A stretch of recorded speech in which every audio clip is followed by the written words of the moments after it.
நான் பல கோடி முதலீடு பண்ணுறதுனால உன்கிட்ட அடிக்கடி கணக்கு கேட்டா உனக்கு கஷ்டமாக இருக்காதா? அதனால் உன் கணக்கு வழக்கு விஷயத்தில் என் ஆள் ஒருத்தர் இருந்துட்டா அவங்க எனக்கு அப்பப்போ அப்டேட் பண்ணிடுவாங்க. நான் ஒன்றை தொந்தரவு பண்ண மாட்டேன். நிச்சயமாடா. நானே உன்கிட்ட சொல்லலான்னு இருந்தேன். நீயே சொல்லிட்டே. ஒரு நிமிஷம். சந்தியா,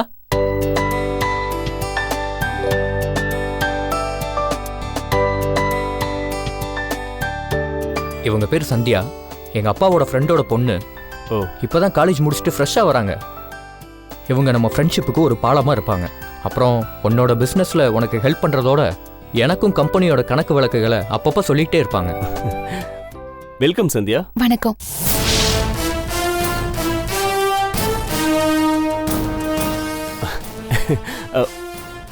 வணக்கம்.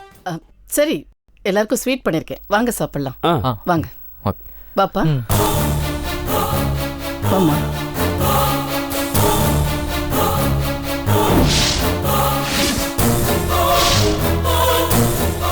அன்னைக்கு அந்த கிரானைட் கம்பெனி பூஜையில் என் கையை கூட நீ தொட மறுத்த. இன்னைக்கு பாத்தியாடி, உன் கல்யாணத்தை நிறுத்தி வாழ்க்கையில் உனக்கு இருந்த நம்பிக்கையே உடைச்செறிஞ்சிட்டேன்.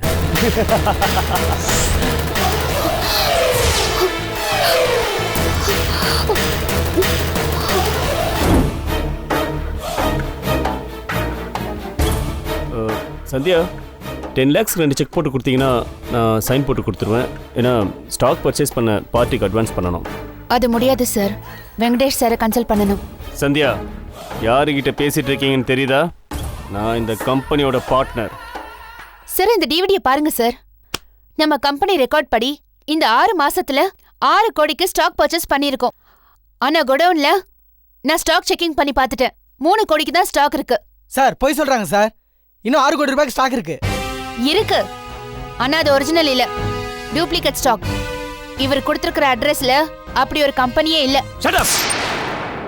கம்பெனில ஸ்டாக் இருக்கா இல்லையான்னு பாக்குறது மட்டும் தான் உன் வேலை. அந்த கம்பெனி இருக்கா இல்லையான்னு பாக்குறதுல உன் வேலை இல்ல.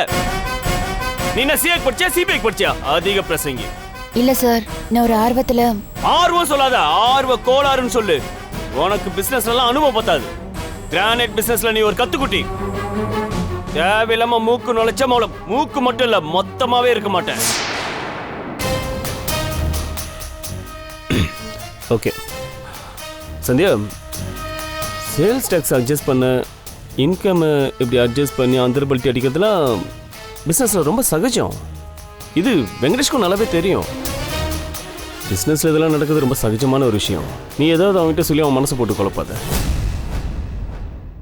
இங்கே பாரு, நீ என்னை பற்றி அவங்ககிட்ட எதுவும் சொல்ல வேண்டாம். நானும் உன்னை பற்றி எதுவுமே அவங்ககிட்ட சொல்ல மாட்டேன். Gentleman agreement. Oh sorry, gentleman agreement. Okay.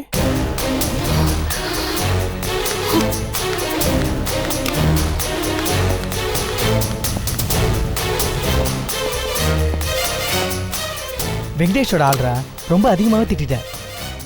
புரியுதுரா. அதான் நீ ஜாடை காட்டினதும் பிளேட்டே திருப்பி போட்டல.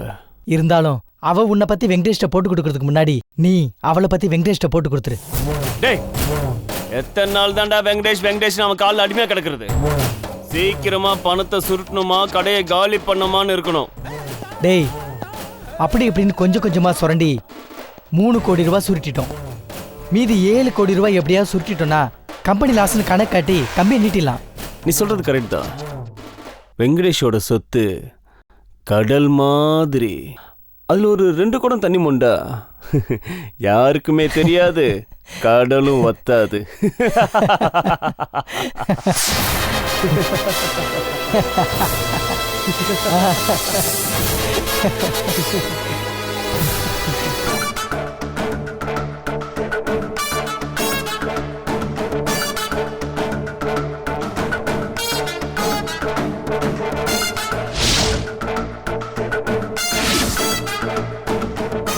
சந்தியா, நான் என்ன நம்பி கிரானைட் பிஸ்னஸை ஆரம்பிக்கல.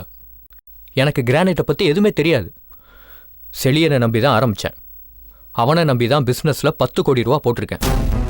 சரியாக சொல்லணும்னா அவனை நம்பினேங்கிறத விட எங்கள் ஃப்ரெண்ட்ஷிப்பை நம்பி தான் போட்டிருக்கேன். இதெல்லாம் உனக்கு தெரிய வாய்ப்பே இல்லை. பாவம், நீ புதுசு.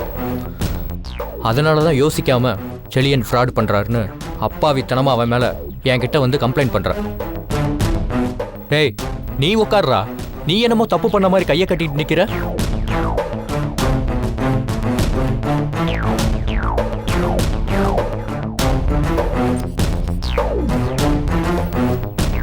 செலியன் கிட்ட ஒரு சாரி கேட்டுருமா, தப்பு இல்லை. இல்லை இல்லை வெங்கடேஷ், அதெல்லாம் ஒன்றும் வேண்டாம். நீ என் மேலே இவ்வளோ நம்பிக்கை வச்சிருக்கியே, அதுவே எனக்கு போதுண்டா. நம்ம ஃப்ரெண்ட்ஷிப் பற்றி அடுத்தவங்களுக்கு என்ன தெரிய போகுது? கம்பெனியில் நல்ல பேர் வாங்கணும்னு இந்த மாதிரி செஞ்சிட்டாங்க. இனிமேல அப்படி பண்ண மாட்டாங்க இல்லையா சந்தியா? சந்தியா நீ போமா, ஏன் நிற்கிற? போ. நான் உன்னை மன்னிச்சு விட்டுட்டேன். இனிமே என் விஷயத்தில் தலையிடாத. வெங்கடேஷ் கிட்ட என்னை பற்றி போட்டு கொடுக்கணும்னு நினைக்காத. இந்த பொம்பளைங்களால தான் நல்ல நல்ல ஆம்பளைங்களோட ஃப்ரெண்ட்ஷிப் பிரியுது.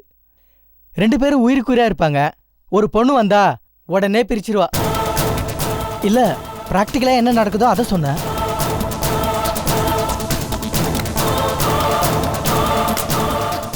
பாவம் சந்தியா நல்ல பொண்ணு, அவளை தப்பா நினைக்காதடா. சேச்சே, அது சரி. அவங்க என்னை பற்றி அது சொன்னா இது சொன்னாங்கன்னு நீ என்ன தப்பாக நினைக்காதடா. டேய் அது இந்த ஜென்மத்தில் நடக்காதுடா. இப்படி ஒரு ஃப்ரெண்ட்ஷிப்க்கு நான் என்னடா கைமாறு செய்ய போகிறேன்? இங்கே பாரு, நீ உயிரை கேட்ட கூட நான் உனக்காக கொடுப்பேன்டா. டேய் ஏன்டா உணர்ச்சி வசப்படுற? நீ ஒழுங்கா பிஸ்னஸ் நடத்து, நல்ல லாபம் சம்பாரி. நீயும் ஒரு முதலாளி ஆகணும், அதை நான் பார்க்கணும். இன்னும் பணம் வேணுமா கேளு, நான் தரேன். ஐயோ அதெல்லாம் ஒன்றும் வேணாண்டா. நீ கேட்டதே ரொம்ப சந்தோஷம்.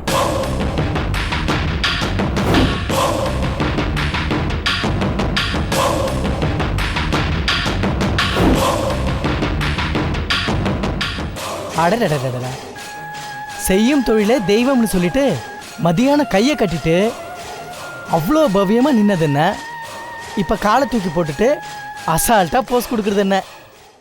இப்போ அந்த வெங்கடேஷ் உன்னை பார்த்தா செத்தான். டேய் அவன் கிடக்குறான்டா டுபாகுரு. பயங்கரமா வேக்குதுடா. ஒரு நிமிஷம் இரு.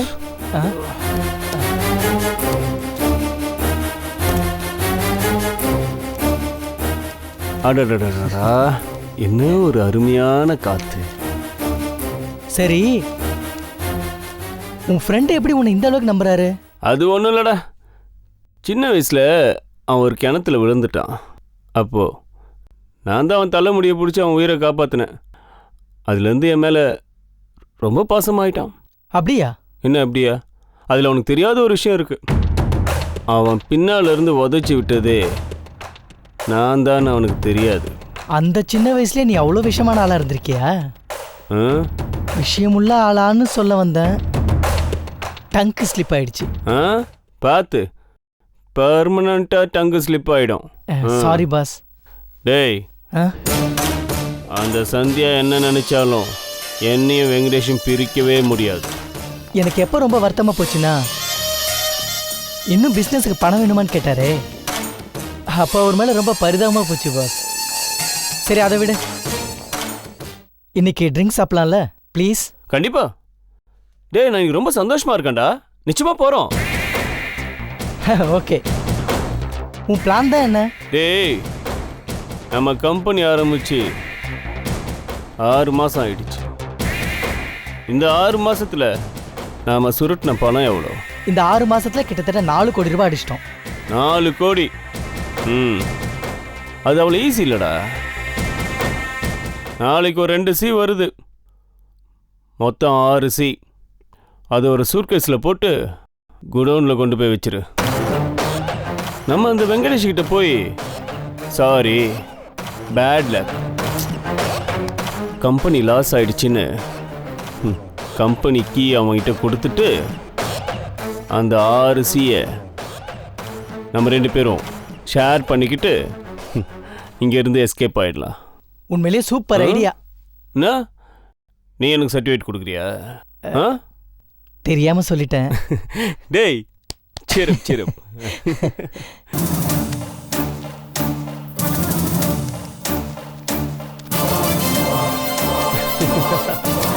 எவ்வளோடா இருக்கு? 6 சி இருக்கு. 6C 6 crore.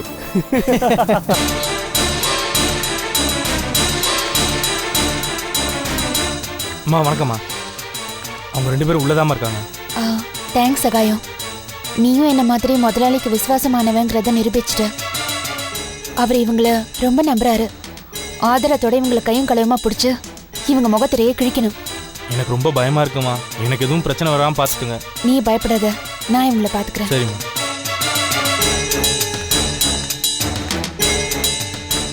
எப்படியோடா நாம் நினச்சதெல்லாம் நடந்துருச்சு.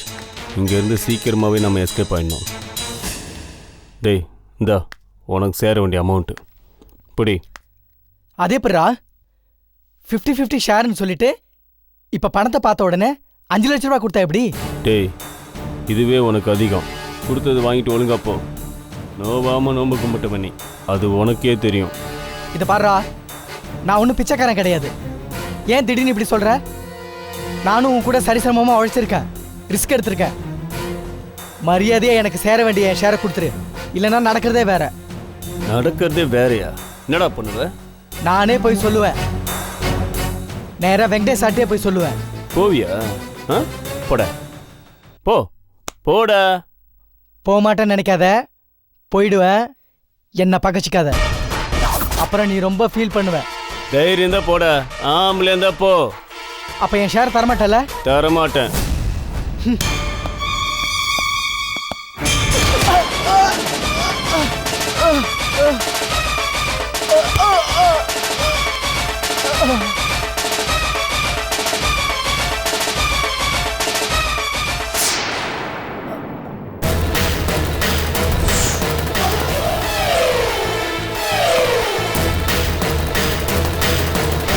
சரிசமமா பங்கு கேட்கிறியா? போடா இப்ப போடா. போ போடா போடா போடா எழுந்து போடா. ஏய் போடா போடா.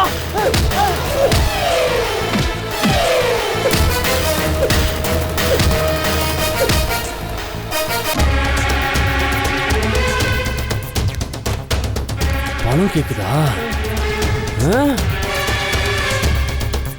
கேப்பியா கேப்பியாடா கேப்பியா சொல்லுடா.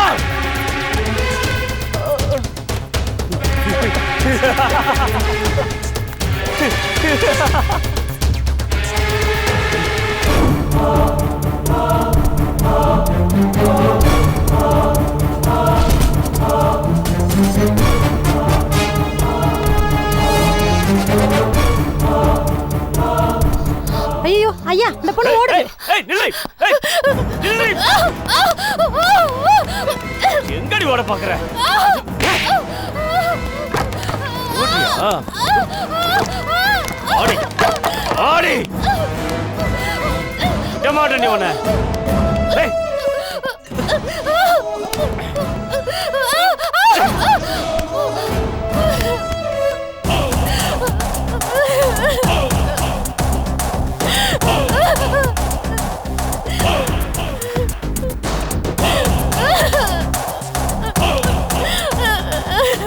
கிட்ட இருந்து உன்னால தப்பிக்கவே முடியாதுடி.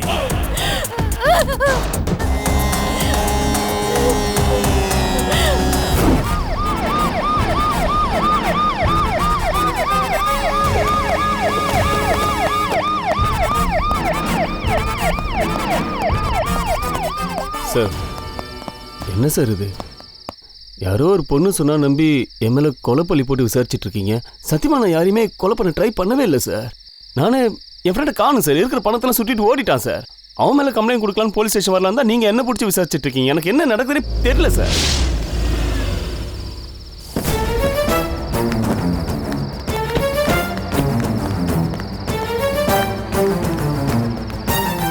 வெங்கடேஷ், நான் உன் ஃப்ரெண்டுடா. நான் போய் உனக்கு துரோகம் பண்ணுவேடா.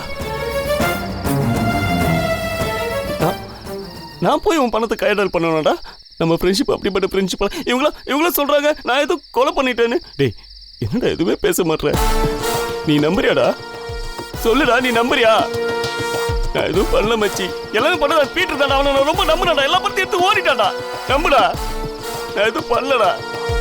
நம்புடா டேய். நீ எவ்வளவு பெரிய அயோக்கியங்கிறது இப்ப தெரியும். வாயா சார். அங்க என்ன சார் இருக்கு? எதுக்கு என்ன கூப்பிடுறீங்க? இழுத்துட்டு வாங்கய்யா. வாயா போங்க.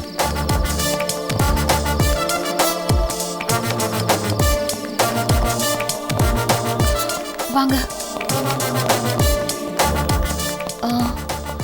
இதோ இதுக்குள்ளதான் சார் இருக்கு.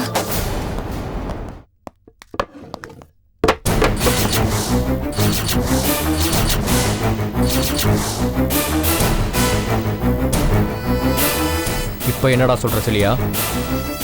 இவ்வளோ பணத்தை ஒரு வேலைக்காரன் உன்னோட உதவி இல்லாம தனியா கொள்ளையடிச்சிருக்கவே முடியாது. இல்லடா, நான் நான் நான் எதுவும் பண்ணலடா, எனக்கு எதுவுமே தெரியாது. நடந்ததை நான் சொல்றேன்.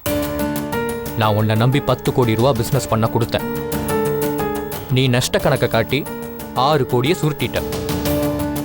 பணம் பிரிக்கிறதுல உனக்கும் பீட்டருக்கும் தகராறு. நீ அவனை அடிச்சிருக்க. அவன் செத்துட்டான். அவனை கொண்டு போய் நீ எங்கேயோ போட்டுட்ட. ஆனா சந்தியா உன்னை ஃபாலோ பண்ணி வந்து போலீஸுக்கும் எனக்கும் தகவல் கொடுத்துட்டா. நீ நினைச்ச மாதிரி பீட்டர் சாகல. உயிருக்கு ஆபத்தா கோமா ஸ்டேஜில் இருக்கான். டேய், இதெல்லாம் பொய்டா, நீ நம்பாத. இல்ல, இவர் பீட்டரை கட்டையால அடிச்சு கொலை பண்ண முயற்சி பண்ணத நான் என் கண்ணால பார்த்தேன். வீடியோ கூட எடுத்திருக்கேன். வெங்கடேஷ் சார் கிட்ட இருக்கு. ஏய், எல்லாம் ஒன்னாலதாடி.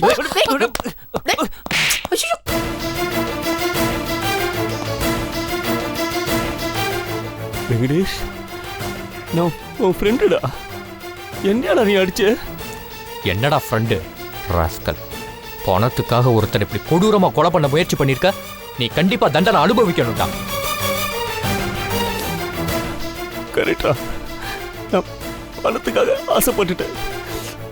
தப்புதான், நான் பண்ணது தப்புதான். வெங்கடேஷ், வெங்கடேஷ், ப்ளீஸ் என்னை காப்பாத்துறாடே. இப்போ கெஞ்சி கேட்குறாடே, என்னை காப்பாற்ற. டேய், என்கிட்ட நீ 6 கோடி ரூபா திருடுனதை கூட தாங்கிக்க வேண்டாம். ஆனா நட்புக்கு துரோகம் பண்ணிட்டேடா. இந்த நம்பிக்கை துரோகத்துக்கு மன்னிப்பே கிடையாது. நீ எல்லாம் வந்து என் வயித்துல பிறந்தியே. இப்படிப்பட்ட ஒரு நல்ல ஃப்ரெண்டு கிடைச்சும் அவனை ஏமாத்தணும்னு நினைச்சியே. நீ என் மகனே இல்ல. என் மகன் எப்பவோ செத்து போயிட்டான். இன்ஸ்பெக்டர் சார், சொல்லுங்க மேடம். இவனை பெத்ததுக்காக நான் அவமானப்படுறேன். இவனை தூக்கில போடுங்க. இவனை வெளியிலேயே விடாதீங்க. ஜெயிலே சாவடிச்சிருங்க. யோ, இவ்வளவு நல்ல அம்மா, இவ்வளவு நல்ல ஃப்ரெண்டை வச்சுக்கிட்டு இவங்களுக்கு போய் துரோகம் பண்றியா? வாயா போவோம். எழுதிட்டு போயா. வாயா வாயா போயா போ.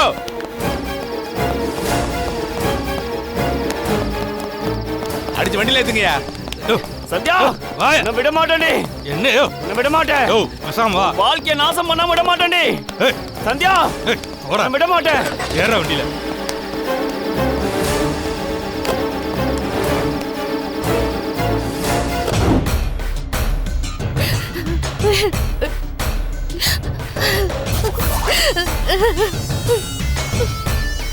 நீ செஞ்ச காரியத்தினால என் வாழ்க்கையே நாசமாயிடுச்சு.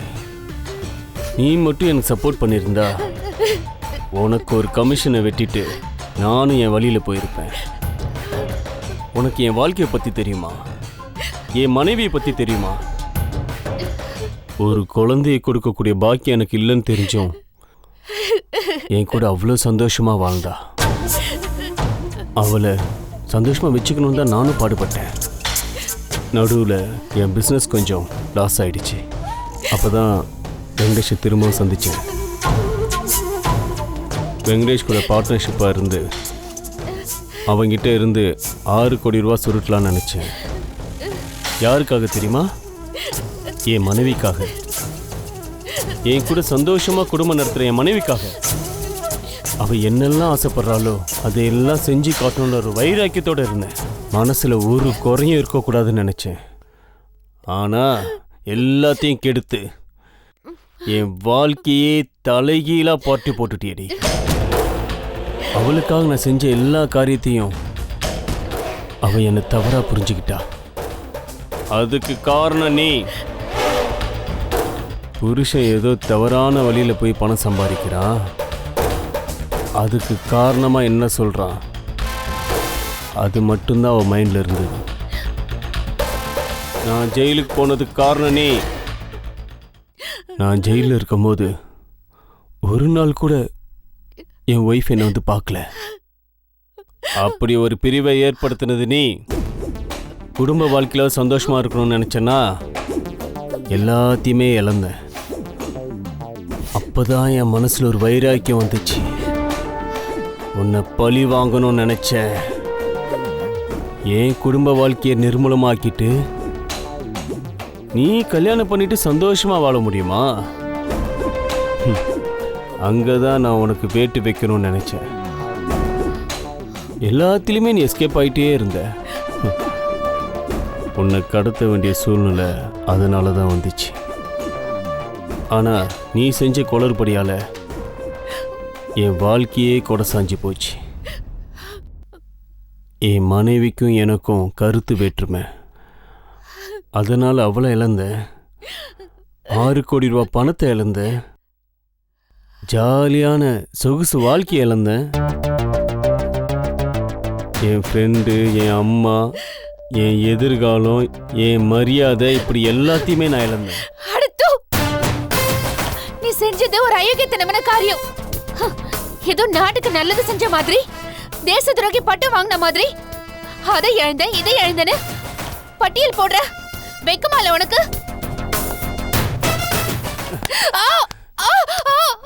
வலிக்குதா? எனக்கு எப்படி வலிச்சிருக்கோம்? இந்த திமிரு தாண்டி உன் கல்யாணத்தை நிறுத்தி உன் லவ்வரை உன்கிட்ட பிரிச்சுது. உன்னை அணு அணுவா சித்திரவதை செஞ்சு கொலை பண்ணுவண்டி. பானு, ஐயா சொல்லுங்க ஐயா. உனக்கு உன் புருஷன் வேணும்னா இவ இந்த ரூமுக்குள்ளேயே அடைஞ்சு சாகணும்.